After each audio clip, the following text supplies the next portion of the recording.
Radio artist मुंदांखा जायखौ होननानै बुङो जों लिरथुमगिरि नार्जारि बिथांनि न'आव आं दिनै फैनानै माखासे गोनां मिथिनो थाखाय बिथांनि न'आव फैदों आरो बिथाङा गोदोनिफ्रायनो गोबां गान खनै खनै बिथांखौ जोङो दिनै लिरथुमगिरि नार्जारि होननानै बुङो आरो बिथाङा दा बबेनि नोंथांमोनहा बे चेनेलनि गेजेरजों नायलांदो आरो बिथाङा बबेनि दा बिथांनाव आं सोंनोसै आच्चा नोंथांनि सिनायथिया गिबियावनो दैरि खौरां बिथांनिसिम खुलुमनाय आरो मोजां मोननायखौ जासिग्रोनाय जाबाय आरो बिथांनि फलोवार्सफोरनिसिमबो आङो अननाय मोजां मोननाय आरो सिबिनायखौ जासिहरनाय जाबाय।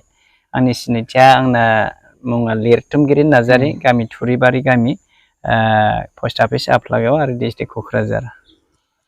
ओमफ्राय नोंथांखौ जे दिनै फुराना रेडिअ आर्टिस्ट होननानै जों बयबो मिथिगौ रायजो राजाफ्रा दा नोंथाङा रेडिअ बबे गानखौ खनग्रोनानै आरो बबे सनाव नोङो बे गानखौ रेडिअ खननानै रेडिअ आर्टिस्ट होननानै मुं मिथिनाय मोननाय जादोंमोन नोंथांखौ? ओरैनो आंनि रेडिअ आर्टिस्ट जानायाथ' 2011 बे सनाव आङो अडिसन हैनानैहाय पास जानाय जादों आरो बै समावनो आङो गासै 15टा मेथाइफोरखौहाय खननानै गारबोनाय जादों। बेयाव बयनिख्रुइ साबसिन हिसाबै आंनो बे मेथाइखौनो मोजांसिन मोनबोदों आरो खनबोनाय जादों। मेथाइआ आंनो लिरनाय आरो आंनो सुर होनाय। ससे खननाय नोंनि रेडिअआव बबे गानखौ खनग्रोआमोन? बै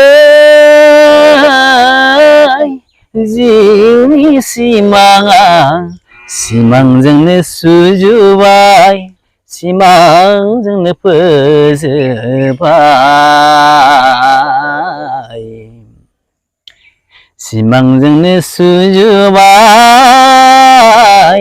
सिमांजोंनो फोजोबाय बै जिउनि सिमाङा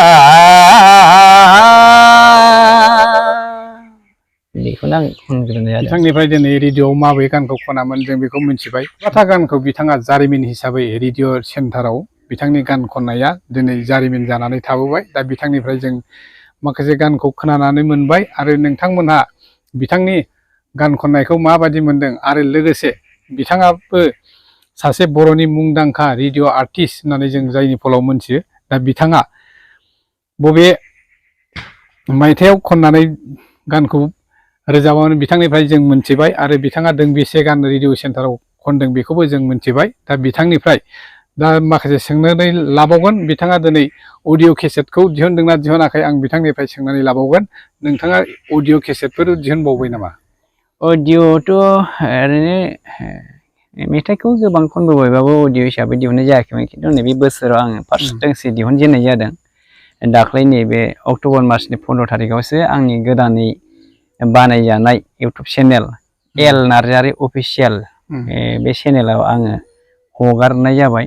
दा रायजो राजाफ्रा बे चेनेलखौ सार्च खालामोबा एल नार्जारि अफिसियेल हिसाबैहाय इउटुबाव मोननाय जागोन आरो मोनोब्ला आङो नैबे बिबुंनि गेजेरजोंनो रायजो राजाखौ खावलायहरनो नागिरदों आंनि मेथाइखौ अननानैहाय साबसक्राइब लाइक कमेन्ट शेयार खालामना होयो, बेखौनो आं खावलायनाय थाबाय।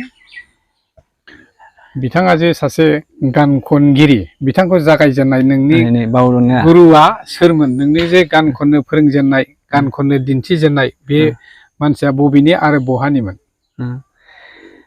ओरैनोथ' सिगांनिफ्राय आंहा गुरु गैयामोन, खिन्थु मेथाइ खननाया आंनि थाखाय मोनसे हुदामोन आरो उन्दैनिफ्राय फैफाबाय थाखानाय। बेखौ आं उन्दैनिफ्रायनो जेब्लानो गोसो जायो जेरावनो गोसो जायो, जेरै मोसौ दोस्लायनाय, बोरमा दोस्लायनाय, खिनो हासुनो थांनाय, बबेबा माथाराव बेरायनाय, बेफोरावनो आं खनलाबाय थायो आरोखि। बेनिफ्राय आङो मेरेज जाखांनायनि उनावहाय सासे मानिनां गुरुखौनो गुरु मानिनानै आं सारेगामा सोलोंनाय जादों। बेयो जोंनि थुरिबारि गामिनिनो मानगोनां आफा कान्तिस्वर महिलारि। दा बिथांजों आं सारेगामाखौ सोलोंनाय जादों। ओमफ्राय मेनलि आं ओंखारथायनाय जादों आरो बाहेरायावहाय। बिथांनिफ्राय जों गोबां सोंनाय फिन्नायनिफ्राय जों मोनथिबाय बिथाङा सासे बर' हारिनि रेडिअ खनबोनाय रेडिअ आर्टिस्ट जायखौ बुङो जोङो लिरथुमगिरि नार्जारि बिथांनिफ्राय जों गोबां सोंनाय फिननायनिफ्राय जों मिथिनो मोनबाय नोंथाङा जे अडिअ केसेट दिहुनदों बे अडिअ केसेटखौ सोरबाफोर भिडिअ एलबाम बानायनो जुदि नोंनाव बिफैयोबा नोंथाङा बेनि सायाव हरगोन ना हरा? ओरैनोथ' आंनि मेथाइ अडिअ खालामनाया मोजां जादों ना गाज्रि जादों बेखौथ' आङो मिथिला। दा बेनि गेजेराव सोरबा प्रडिउसार बा डाइरेक्टरफ्रा मोजां मोननानै लांफैयोबा एलबाम बानायहैनो होननानै बुङोब्ला बेयाव आंहा माना गैया, आं हरनाय जागोन। ओरैनो दा नोंनाव दोंबेसेसो गान दिहुननो थाखाय नों आखायाव लादों? ओरैनोथ' दोंसे दाख्लै दिहुनखांबाय, बे टाउन नङा बियो गामिसो सहरना बे गामि हालामसो होननायखौनो दाख्लै गिबि दिहुननाय जाबाय। ओमफ्राय दा मोनसे स्टुडिअ'आव गाइडलाइन हैनानै दङ, बेखौबो आङो बे गामि खाथिनिनो लावदां आइनटिबिलनि राजु गयारिनि स्टुडिअ'आव हैनाय जादों। बियो ओइ सिखोला रमान्स खालामब्ला ओइ सिखोला महाबात गेलेनोब्ला होननाय, बेखौ आङो दा दिहुनबावसिगोन आरोखि। नोंथाङा दि स्टुडिअ'आव थांनानै गोबां थाखा खरसा खालामनानै दिहुनदों, बिथांखौबो जों बयबो सापर्ट खालामनांगोन। मानोना बिथांनि एलबाम दिहुननायखौबो जों बिथांनि गानखौ जों नेनानै थानांगोन। मानोना बिथाङा बै अडिअ केसेटनिफ्राय भिडिअ लाङोब्ला बिथांमोननिफ्राय राङै नों हरगोन। बेखौथ' आंनिथ' नांगौथ' होननानै बुंनाय नङा, माने बे रायलायनायनि गेजेरजों माबा मोनसे जागोन आरोखि। जेनेबा मेथाइआबो गुन थाया हिसाबैहाय माबा मोनसे होनाय लानायफोर गैया। नोंथाङा जे बुहुत हाजार हाजार खरसा खालामनानैसो बे गानखौ दिहुनदों, बेखौथ' नों ओरैनोबोथ' हरनो हाया। दा बेखायनो नोंथाङा ओरैनो दिहुनग्राफोर लांफैयोबाथ' हरथारनांगोन माखासे कन्डिसननि सायाव। बेखौ रायलायलायनायनि गेजेरजों जागोन आरोखि। गान खनबोबाय बे रेडिअ'आव नों बबे गानखौ खनामोन? देनाय ससे रायजो राजाफोरनो खननानै खिथाहरनाय। सिगांथा खननायखौथ' आं एसे सिगाङाव खोनाखादों, ओमफ्राय नेक्स्ट खननाया नैबे नेक्स्टखौ गोसोआव दं, माखासेयाव आं बावनानैबो थांबाय। नैबे गिबि गिबियावनो गोथार अननायखौनो होग्रोबाय नोंनो सना,